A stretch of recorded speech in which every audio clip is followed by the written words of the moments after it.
that they are facing now because of canal irrigation.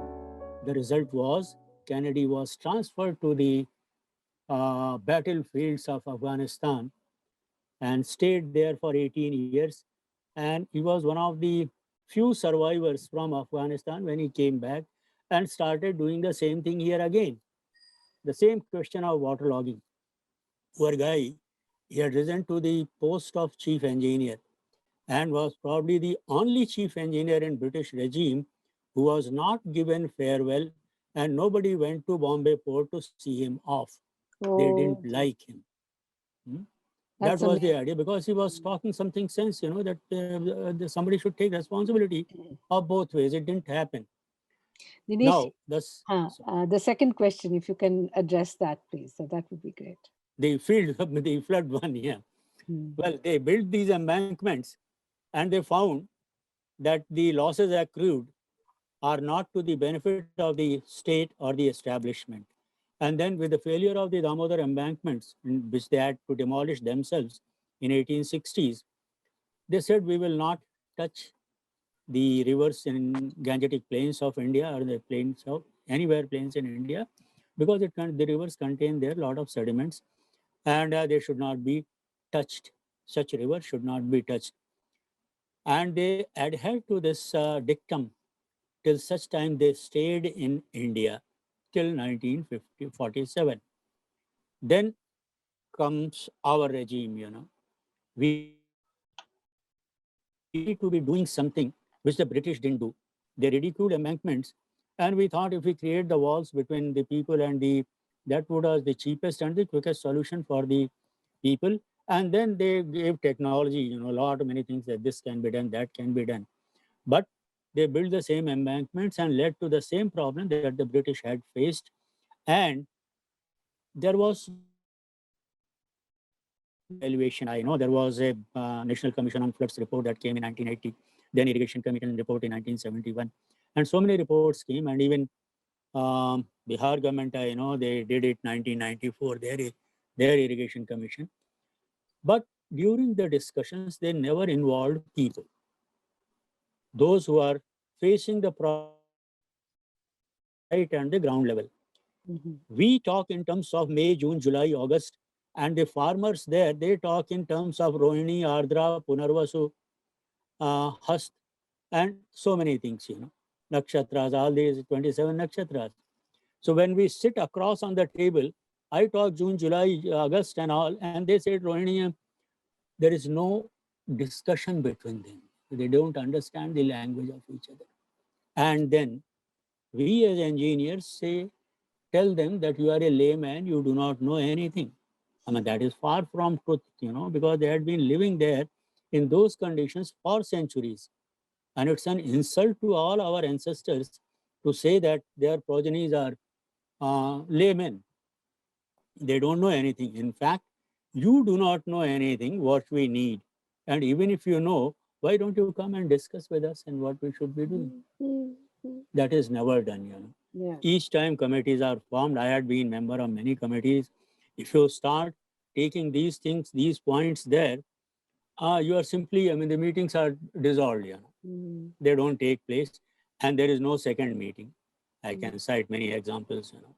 I've refused to become a member of such committees because the decisions taken there is only on the view that we have taken views of all the stakeholders on our side and on their side. And once we conclude the report, well, you become an owner of the report. Exactly. I Exactly. in one of the committees, I said, well, these things are wrong. This data is wrong. Kindly collect it. Please do something. And when they send you the final draft that this is what we are going to uh, print, kindly give your consent. I say just write a line there, that so and so dissented with this and this data and decision taken. It was not, one line was not there, which the British did it.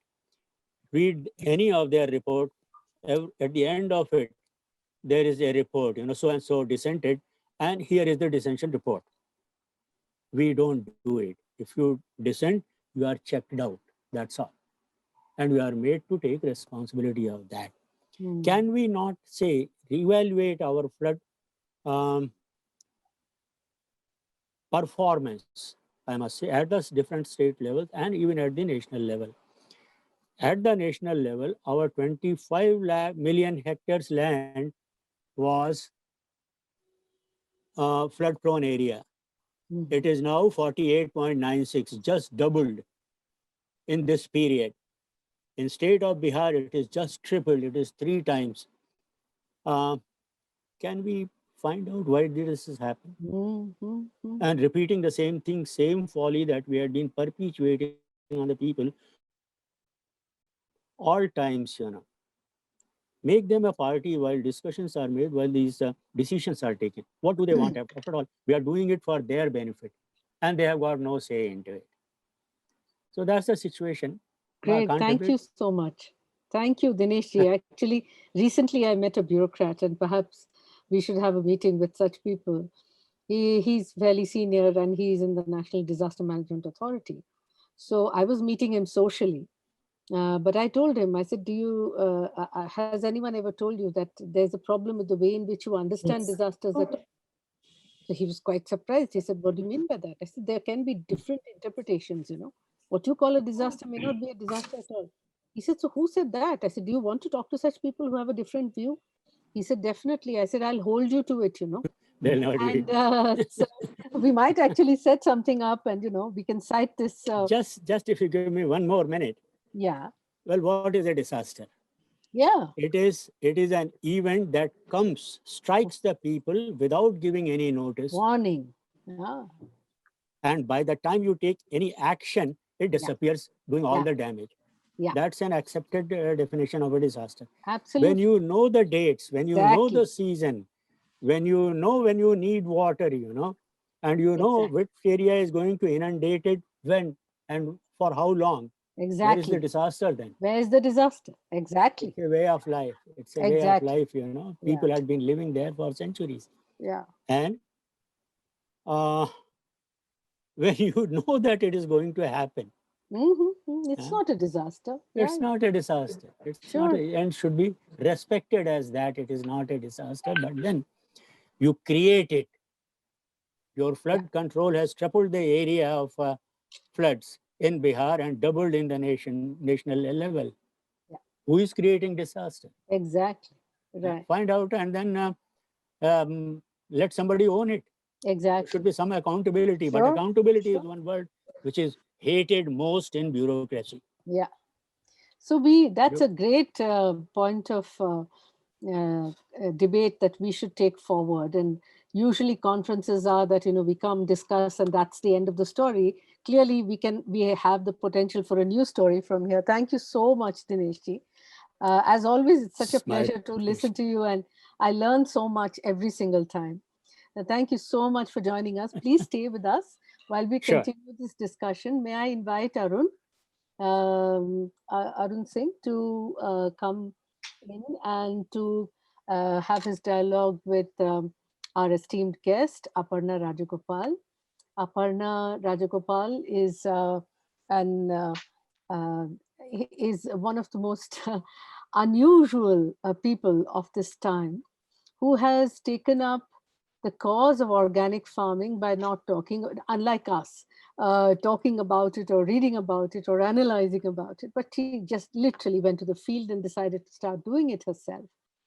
And a kind of leap of faith, I should say, to take up something like that is what Aparna did. And starting with what she meant to be an animal shelter, to going on to creating that space as an organic farm, which is actually an ecosystem which links animals, farming, people in the way that had been for a very long time.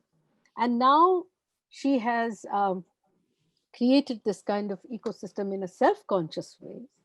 And it's an amazing experiment in actually exploring on the ground the potential for what a lot of us know to be true theoretically, which is that organic farming is eminently possible. We already have the knowledge to do it, and the knowledge that exists with farmers needs to be channelized. And in addition to that, she's also working on creating what we know is a food forest, which is an amazing experiment in actually bringing from the ground again the way in which food originally would have grown and how that can be facilitated in one of the experiments towards what we call climate resilient agriculture. Arun Singh, who's presented earlier and who's working on technologies of sugar and jaggery, the kind of contestations between them, will be speaking to her, because one of the things that Aparna does do, apart from many fascinating things, is to make jaggery on her farm. And okay, so please, you're welcome. Thank you very much for joining us this evening, Aparna. And over to you, Arun. Thank you, Madhu. Thank you so much. Thank you. Thank you, ma'am. Good evening, ma'am. Yes, Arun. Yes, ma'am. Earlier, ma'am, I had sent you a few questions, but due to the paucity of time, I just want that, ma'am, please give your observation on two questions. One is that while we look at the widespread production and consumption pattern of white crystal sugar, so in the contemporary time, does the traditional producing sector have potential to provide alternative to modern sugar mills? Or what would be the technology frame that could be plausible for traditional sweeteners in contemporary time? And just like we are seeing, one is the traditional technology like Bal Kolu, and another is coming up like automation based jaggery productions. So which trying to transit and upgrade the technology to a centralized production and distribution framework, which again raises crucial political questions like, can we trade off between efficiency and data return to employment, uniformity in quality to unique and diverse states, to whom such technologies are going to benefit?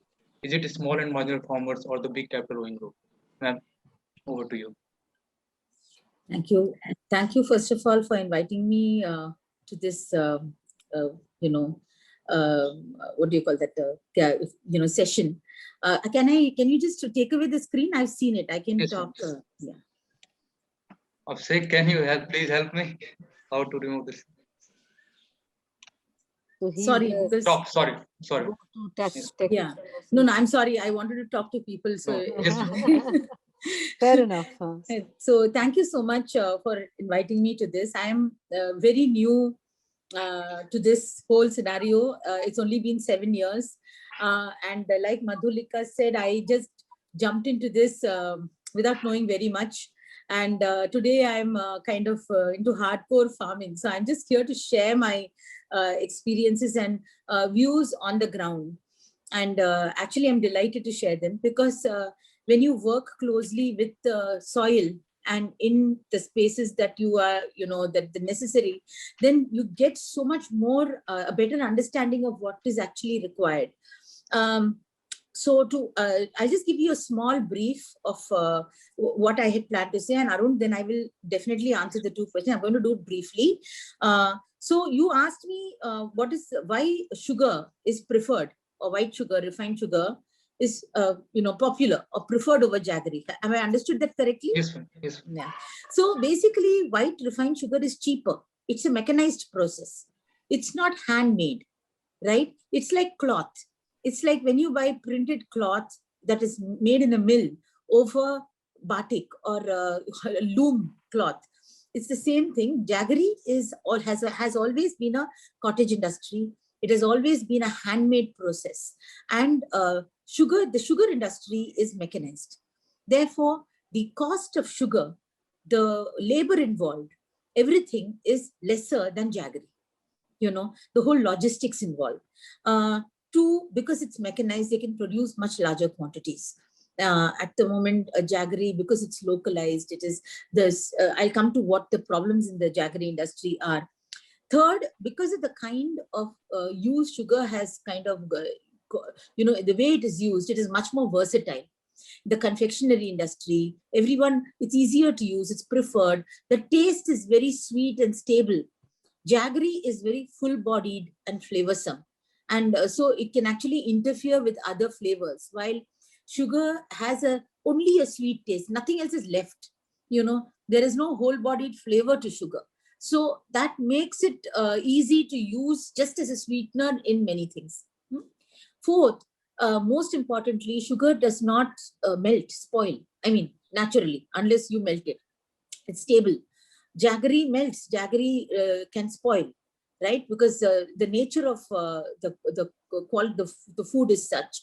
Therefore, naturally, in terms of shelf life also, sugar is preferred over jaggery. So we are already on a losing wicket here, because sugar is easily produced, more acceptable in the commercial space. But lately, over the last few years, everyone has come to know what refined sugar is all about. That not only is it empty calories, it is also processed with a lot of chemicals, including sulfur, which makes it completely unhealthy and unfit for a healthy life. Therefore, alternatives have started to come into the market. And I think because of the high diabetic population that we now have in our country, the jaggery has become a more popular alternative, right? Stevia, jaggery, many such palm sugar, coconut sugar, lot of such alternatives have come into the market. Now, regarding your query about jaggery as an industry, so I'm going to give you a small story about Bijom. I don't know how much time I have. Madhu, please feel free to tell me to stop, because I'll try and be very brief. But okay. yeah. So basically at Bijom, I'll tell you what happened. We started to grow sugarcane in the first year. It was a cardinal error. I didn't know anything about soil, right? I mean, I told you, I just jumped into this cauldron and I thought growing sugarcane is very nice because everyone is growing it in this region. Why not me? So I grew sugarcane. So first of all, I didn't realize my soil is a little sandy. So it took up a lot of water. So I struggled with it the whole year. And in the process, I also got involved. Said, if I've grown all this, I want to make my own jaggery. And so I made it all on my farm. And for a whole year, I couldn't find out how to make it organically. After a lot of research, finding a PDF file, that time this kind of information was not so freely available. I realized that you have to use a plant called suklai or dola, which is actually a relative of the bhindi. Bhindi itself belongs to the family of hibiscus, right? And basically, traditionally, this is the plant that was used along with tuna, castor oil. These things were used in the clarification of the mail katna jo bolte hain, of the of the syrup, right? The process is very simple. You take out the syrup, you clarify it. Basically, the mail ko katta hai, and all the dirt comes off, and then you mold it according to what you want. There are three types of products that are made fundamentally. There is solid jaggery, there is liquid jaggery, which is also called raab in many parts of the country, and then there is granular jaggery, right? Granular is like sand, it's golden brown. So this is the process. And so we started making suklai. After the first year, I stopped growing jaggery. And when I looked around me, I realized the whole of Western UP virtually, you can drive through, large tracts of Western UP are only growing sugarcane. So that is also a problem that we are facing across the country. Sugarcane is not my favorite crop. So in this discussion, I have a fundamental prejudice also, because I believe it takes away a lot of our food growing land. And it is also creating a sociological problem in all the spaces where it is grown. I'm just telling you this as a background so that you understand why it is important to create jaggery as an industry. There is a background to this, right? As of today, what is happening is, especially, I'll talk about Western UP, which is where I grow food. People grow sugarcane in vast tracts of land. They get their payment only in the third year, right? First year, they grow sugarcane. And they give it to the mill, and the whole year the sugarcane is they get a parchi. 1 year it takes to grow the sugarcane, then it is given. Then after a whole year, in the third year, they are given the amount if they are lucky. Sometimes it even takes up to 2 years. Most of the mills are owned by industrialists, politicians, lots of people. So therefore, many times what happens is the payment doesn't come. There are lots of issues which the growers themselves go through. What happens is, once they get the slip That slip itself is used as a currency amongst the communities there. They use it to trade because they don't get the money, even for quick exchange of money, saying, "Aap mera parchi rakh lo, give me the money." There are no value-adding facilities in those places where these big tracts of sugarcane lands are. It's all run by local kolus, which are small establishments by individuals who are just running that whole. All the sugarcane, the jaggery is made locally. So there is no product control, there is no quality control, nothing. And most of this sugarcane, the jaggery, is made using chemicals like hydro, and superphosphate and stuff are added to this and so there's no control of how much is used as well. So actually, even though so much sugarcane is grown, all the sugarcane goes to the mill, and very little sugarcane is actually made into jaggery. The consumption of jaggery is more in village areas than in cities. And if there is a demand, the jaggery does not reach the cities because there is no marketing facilities there. There are no, there's no market chain established. So the rural areas, there is a huge divide. And so people make jaggeries there locally. They sell it at 20-25 rupees. So when I saw this happening, Sorry to interrupt you, but I will have to ask you to respond to the second question quickly, please, because we have one I'll more just tell him, coming in. So basically what we did was, I started calling this a transitional produce, right? And we got a Kolu person to do this for us. This meant we bought the sugarcane from an ex-person who immediately got payment from us. It's like an FPO created by Bijom. That's what I wanted to tell you, right? So we would get the jaggery made. The man would immediately get his payment for the sugarcane. The Kolu guy would make it.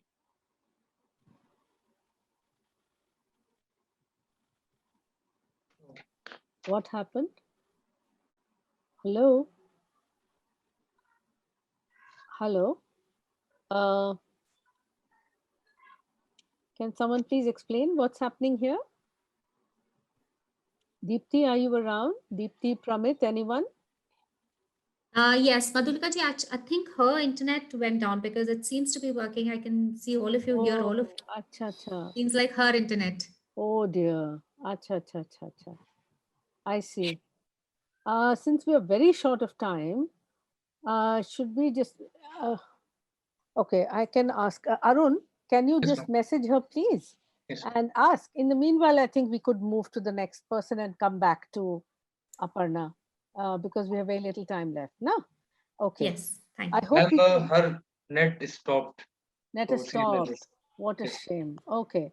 All right. Then may I quickly invite Tripta Sharma to begin her conversation with Shubhranshu Chaudhary, who runs a remarkable communication network in southern Chhattisgarh called CGNet Swara, which is actually an effort to make a communication system from amongst Adivasi communities who never have a voice of their own and who do not have media covering them in the way that they would like to or address their concerns. So, and Shubhranshu has worked for the BBC, and he's worked in mainstream journalism and then has opted out to work in a sphere like this, which is a remarkable set of experiences. So Tripta, very quickly, I'm sorry, we are really short of time, but if you can just pose the questions and we can have Shubhranshu come in, please. Thank you. Yeah, thank you, ma'am. So I'm coming direct to my questions, and I have two basic and brief questions to Shubhranshu da. So first question goes like this, that my research indicate that modern state and modern market may not be very suitable or helpful to support initiative that you proposed, like you proposed a private radio news system, or even if we think about the Bultu radio. So both state, I remember NSDC visit, which was not very fruitful, and I think the corporate social responsibility is not also a very viable option. So in this light, my question to you, Shubhranshu da, is that that do you think that a different kind of financing system that could strengthen the local communication systems is required? This was my first question. And second, that since the government by policy does not allow uh, private news radio, should it really be a problem for the kind of information you want to share with people within the community? Because most of the indigenous knowledge um, comes to us through culture. So that does not really fall into the category of news, quote unquote. So that was my second question to you, if you could throw So some light thank on you, it. Krishna. Thank you. I wish I had an answer. I wish I could have a solution to the problems you raised. If you look at mainstream, the communication platform is funded by rich. Are you able to hear me? Yes. In the same Yes. way you said, of course, people find different ways to communicate. But of course, having a radio will help. In the same way, in mainstream media, like we are talking to each other now, we are not paying much. Communication in the mainstream world, let it be mass communication, let it be communication like ours, is very, very cheap, is very, very subsidized. Let it be Gmail, let it be Facebook, they're almost free. But when we come to voicebook, like we call ourselves Swara, because this is the politics of technology. That there is lots of research happening on COVID-19, which should happen. I just got my jab today in the afternoon, but there's no vaccine for malaria for hundreds of years, and more people die of malaria in where I work. There's no COVID, but there's no vaccine. So in the same way, I completely agree with you that local communication should be funded by local people. But at the same time, when I and you are getting free communication, television is mostly free. We pay very little. Newspaper, it costs hundreds of rupees to produce one newspaper. We pay 5 rupees. And you're saying ban on radio is not a problem. Corporate social responsibility actually doesn't have any responsibility. If we want a democracy, which in the whole of the world feels is a better way of governing ourselves. If there is no democracy in communication, you cannot build a democratic communication. If Hariramji was talking about the supply chain. Here it is only one-way supply. News only gets created in Delhi and Mumbai and Raipur. The people at the bottom are only receivers. You or we go to them when there is a Maoist blast and 50 people killed, something very wrong happening, like what Aparna ji was telling about Jaggery and problem. And we don't have any understanding of it, though it is the story of the huge majority of this country. But they're not news, they're not information, they're not knowledge. Tripta, I'm sorry, I don't have an answer that what is the economic model. But I know the time is not there. We are already at 6:30. We will have to create a system where it is cheaper.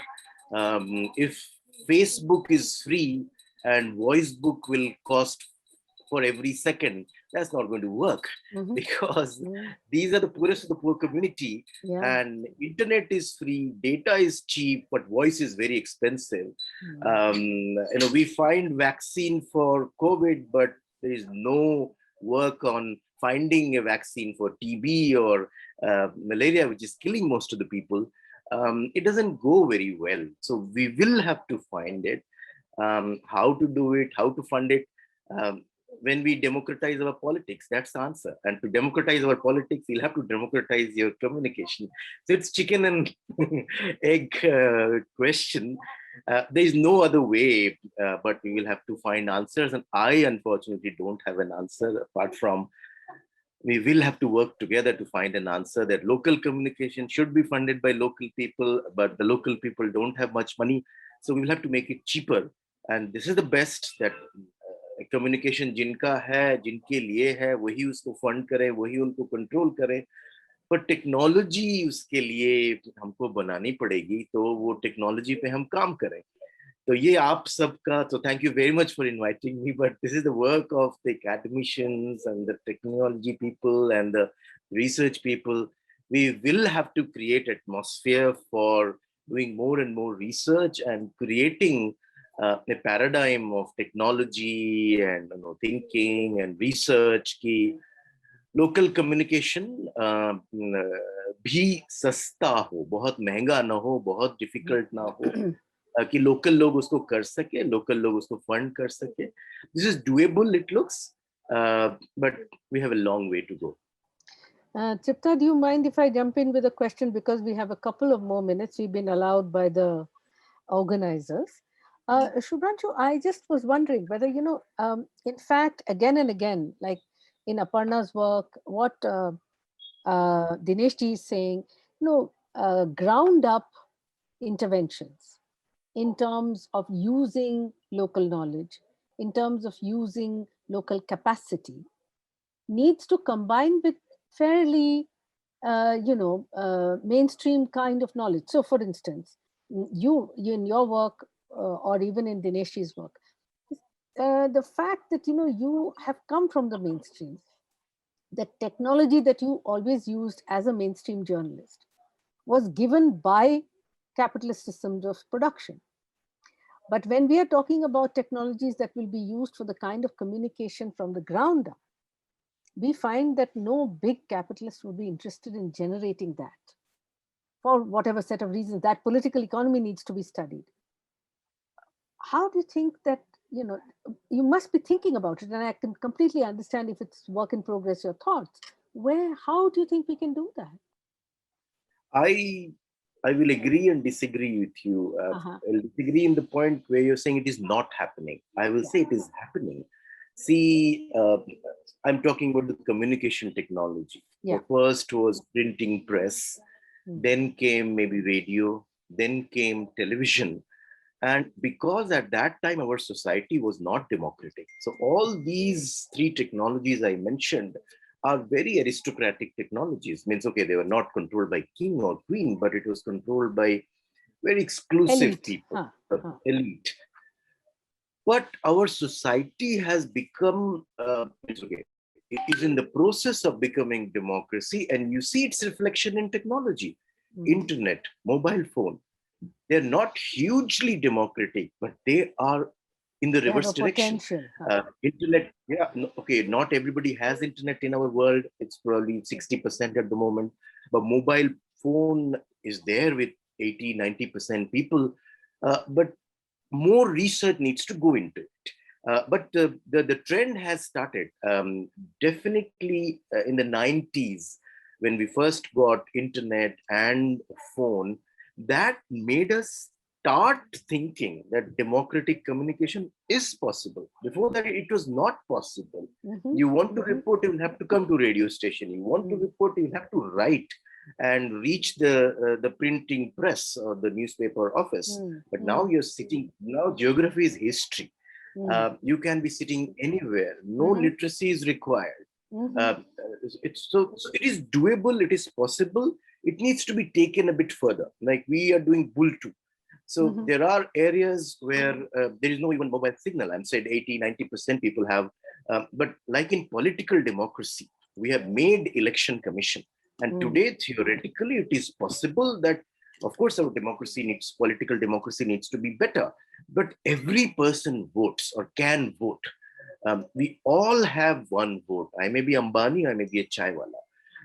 But that is not happening neither in economics, nor in knowledge system, nor in communication. So communication builds community. The type of communication you have, the type of community you will build. So if your communication is aristocratic, it's only 70 years. You can't build a very robust political democracy. So we will have to invest in it, and all need to come together. Technology needs to come together. Field players like us needs to come together. Today, we have not cracked the economics of it, what Tripta asked. But in our radio stations, if you come and see, all the technology is used by the lowest people. When I say lowest, we work with these in IDPs, these internally displaced people. They neither have access to education nor to anything. They are the lowest of the lowest from any social indication. But they are the editors because we don't know their language. Yeah, I have seen that in your It office. is doable. And they are, of course, they need our help. They at the moment need our help on the money terms.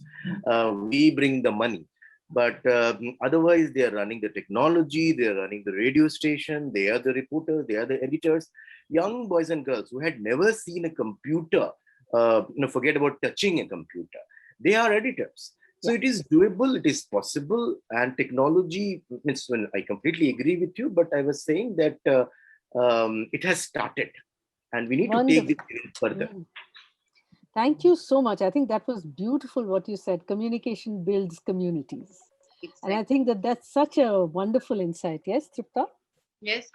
I think, I'm going to, I think, write something based on it. Yeah, absolutely. Absolutely. So thank you very much. And it's always such a pity that we have so little time. But while the time here is limited, but our conversations and our learning processes will continue. A very warm thank you to all of you who came for this session, especially all of you, Dinesh ji, Haribhai, Aparna, and Shubhranshu. And we will continue to learn from you. Thank you to all the presenters who brought their questions thoughtfully, very thoughtful questions. Thank you very much for this session. I hope those who are listening, who we cannot see, have enjoyed and who are most welcome to get in touch with us if you have questions, and we can take, this is a conversation that will carry on for a long time, and we invite you to a longer conversation. Thank you so much, Deepti, for indulging us with that extra few minutes. It helped us to round off the discussion at least. Thank you very much. Thank you. Thank you, Madhulika ji. Thank you. And thank you to all the presenters. I think this is really, like, I had heard about Bijom Farms and some of this aspects, and it was very interesting to hear it like right here. It was super fun. So thank you, everyone. And I hope you do continue the conversation further. Absolutely. Have a good evening ahead. Thank you. Thank you very much. Bye. Bye-bye. Bye. Thank you.